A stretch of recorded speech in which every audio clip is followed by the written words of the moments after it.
ഇന്നത്തെ നമ്മുടെ juice ചിക്കുവും ഈത്തപ്പഴവും ചേർത്തുണ്ടാക്കുന്ന milk shake ആവട്ടെ. അതിന് എന്തൊക്കെയാണ് ആവശ്യമെന്ന് നോക്കാം.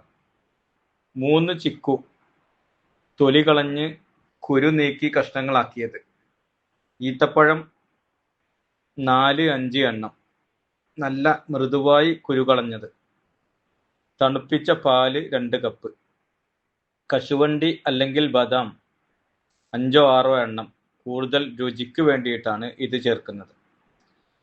പഞ്ചസാര അല്ലെങ്കിൽ തേന് ആവശ്യമെങ്കിൽ മാത്രം. എങ്ങനെയാണ് ഇത് ഉണ്ടാക്കേണ്ടത്? ഈത്തപ്പഴം കുറച്ച് കട്ടിയുള്ളതാണെങ്കിൽ അരക്കുന്നതിൻ്റെ 20 മിനിറ്റ് മുമ്പ് അല്പം ചൂടുപാലിലോ വെള്ളത്തിലോ ഇട്ട് വെക്കുക. ഇത് ഈത്തപ്പഴം നന്നായി അരഞ്ഞു കിട്ടാൻ സഹായിക്കും. മിക്സിയുടെ ജാറിലേക്ക് ചിക്കു കഷ്ണങ്ങളും കുതിർത്ത ഈത്തപ്പഴവും കശുവണ്ടി അല്ലെങ്കിൽ ബദാം പരിപ്പും ചേർത്ത് അരക്കുക. 1/2 കപ്പ് പാൽ മാത്രം ഒഴിച്ച് ഇത് നല്ല പോലെ പേസ്റ്റ് രൂപത്തിൽ അടിച്ചെടുക്കുക. കഷ്ണങ്ങളൊന്നും ഇല്ലാതെ നന്നായി അരക്കണം.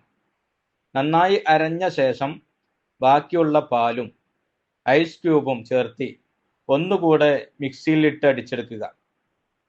അടിച്ചെടുത്ത ശേഷം ഗ്ലാസ്സിലേക്ക് പകർത്തി മുകളിൽ അല്പം ഈത്തപ്പഴവും അതുപോലെ ബദാമോ അണ്ടിപ്പരിപ്പോ ചെറുതായി കഷ്ണങ്ങളാക്കിയത് വിതറാം. ഇത് കുട്ടികൾക്കും മുതിർന്നവർക്കും ഒരുപോലെ ഇഷ്ടപ്പെടുന്ന ഒരു നല്ല പ്രത്യേക ക്ഷീണവും ഒന്നുമില്ലാതിരിക്കാൻ നല്ല ഒരു ജ്യൂസാണ്. എല്ലാവരും ഇതൊന്ന് ഉണ്ടാക്കി നോക്കുക. രുചികരമായ ജ്യൂസ് ഷേക്ക് നമുക്ക് കുടിക്കാം.